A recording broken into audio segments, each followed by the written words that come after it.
అంబేద్కర్ కోనసీమ జిల్లా ముమ్మిడివరం నియోజకవర్గంలో ఎన్టీఆర్ భరోసా సామాజిక పెన్షన్ల పంపిణీ కార్యక్రమ పండుగ వాతావరణాన్ని తలపించిందని ఎమ్మెల్యే దాట్ల సుబ్బరాజు అన్నారు.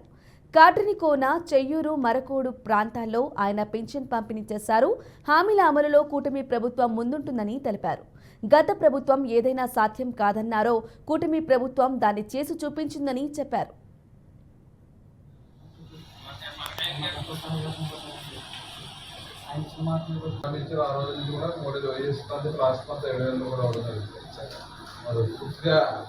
బెడ్లు తీయడం వరకు 15,000 రూపాయలు చేస్తారని చెప్పి మన నియోజకవర్గంలో చాలా మందికి 15,000 రూపాయలు దాన్ని 3,000 పెన్షన్ 15,000 రూపాయల పెన్షన్ అందుకున్నా అంటే అతన్ని చాలా ఆనందంగా ఉన్నాడు. ఆయన చంద్రబాబు నాయుడు గారు మరి ఎన్డీఏ ప్రభుత్వం వచ్చిన వెంటనే 3,000 రూపాయల పెన్షన్ 4,000 ఇస్తా అని చెప్పి హామీ ఇవ్వటం, ఏ రోజు అయితే హామీ ఇచ్చారో ఆ రోజు నుంచి గత నెలలో 3 నెలలకి 3,000 ప్లస్ 4,000 7,000 రూపాయలు ఇచ్చాం. మరి ఈ నెలలో అయితే మన నియోజకవర్గంలో సుమారు 19 నుంచి 20 కోట్ల రూపాయలు ఈ ఒక్క రోజులో పెన్షన్ రూపంలో పంచిపెట్టడం జరుగుతుంది. అదేవిధంగా ఈ రాష్ట్ర భవిష్యత్తు కూడా మేము అందరూ చూశారు. గత 5 సంవత్సరాలు జగన్మోహన్ రెడ్డి పరిస్థితి ఏ విధంగా మన రాష్ట్రాన్ని సర్వనాశనం చేశారు.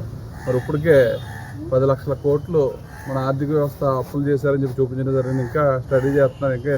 ఇంకా ఎన్ని లక్షల కోట్ల అప్పు ఉందో ఇంకా మన ప్రభుత్వం దృష్టికి రావాల్సినవి చాలా ఉన్నాయి. కాబట్టి ఇవన్నీ కూడా అధిగమించి ఏదైతే కేంద్ర ప్రభుత్వం మోడీ గారు పూర్తి సహకారం మనకు అందిస్తున్నారు. కాబట్టి తప్పనిసరిగా ఈ జగన్మోహన్ రెడ్డి చేసిన అప్పులన్నీ కూడా తీర్చి మళ్ళీ రాష్ట్రాన్ని ప్రగతి పదంలో నడిపించడానికి చంద్రబాబు నాయుడు గారు, పవన్ కళ్యాణ్ గారు 24 గంటలు కష్టపడి ఈ రాష్ట్ర ప్రయోజనాన్ని, రాష్ట్ర భవిష్యత్తు గురించి అనునిత్యం కృషి చేస్తాం. మన జరిగిన అసెంబ్లీ సెక్షన్స్లో కూడా మరి చంద్రబాబు నాయుడు గారు మన రాష్ట్ర భవిష్యత్తు ఏ విధంగా ఉంది, మన రాష్ట్రాన్ని ఏ విధంగా ముందుకు తీసుకెళ్తామని చెప్పి